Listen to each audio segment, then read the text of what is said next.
रुबाइयाँ भाग 2 के अंतर्गत कविता की अगली पंक्तियाँ देखें। दिवाली की शाम घर पुते और सजे, चीनी के खिलौने जगमगाते लावे, वो रूपवती मुखड़े पे एक नर्म दमक बच्चे के घरौंदे में जलाती है दिए। कवि कहता है कि माँ दिवाली की शाम को अपने रंगे हुए घरों में दिए जलाती है और बच्चों के लिए चीनी के बने खिलौने लाती है। उस माँ के सुंदर मुखड़े पर एक मधुर आभा दमक रही होती है और वह अपने बच्चों के लिए घरौंदा बनाती है और उसके बीच में दिए जलाती है, यानी वह प्रसन्नतापूर्वक अपने बच्चों के खेल में सम्मिलित होती है। इस प्रकार इस पंक्ति में माँ और बच्चे के वात्सल्य रूप का सुंदर वर्णन किया गया है। आंगन में ठुनक रहा है जिदियाया है, बालक तो हई चांद पे ललचाया है। दर्पण उसे दे के कह रही है माँ, देख आईने में चांद उतर आया है। अर्थात कवि कहता है कि बच्चे अपने आंगन में झूठ मूठ रोने लगते हैं और क्योंकि वो बालक हैं, बच्चे हैं, इसलिए वो ऐसा व्यवहार करते हैं। कभी कभी बच्चों का मन चांद रूपी खिलौने को लेने का होता है और वो चांद को खिलौना समझकर उसे प्राप्त करने के लिए जिद कर बैठता है।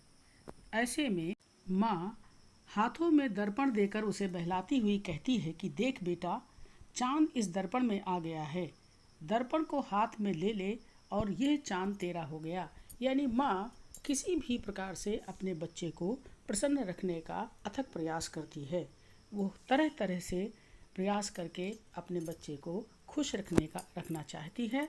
इसी तरह से माँ और बच्चे के मनोरम व्यवहार का वर्णन इस कविता में प्रस्तुत किया गया है।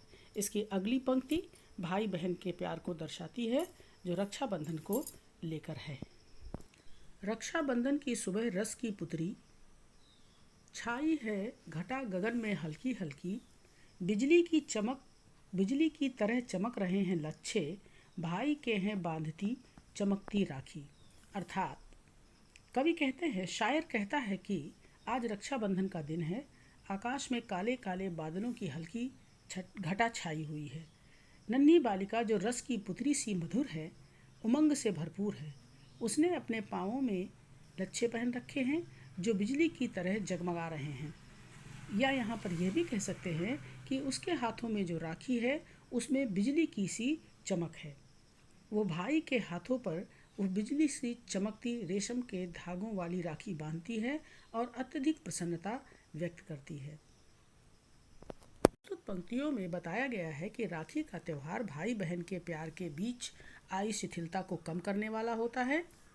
सावन मास के काले आसमान में चमकती हुई बिजली सभी के हृदय को कोमल भावनाओं से भर देती है। उसी प्रकार रक्षाबंधन में रेशम के धागों की चमक सभी के मन को कोमल भावनाओं से भर देती है। सावन का संबंध घटा से है, घटा का संबंध बिजली से है, अर्थात दोनों का संबंध एक दूसरे से है, दोनों एक दूसरे पर आश्रित हैं। जैसे सावन घटा से, घटा बिजली से जुड़े होते हैं, वैसे ही भाई बहन आपस में जुड़े होते हैं। आपस में एक प्रेम के धागे से दोनों बंधे रहते हैं। इस तरह से हमारे यहाँ रक्षाबंधन का त्यौहार भाई बहन का त्यौहार माना जाता है और यह जीवन की शिथिलता को ख़त्म करने वाला होता है।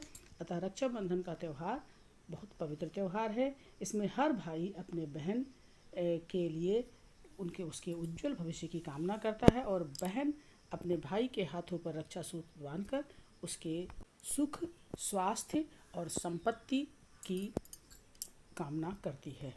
धन्यवाद।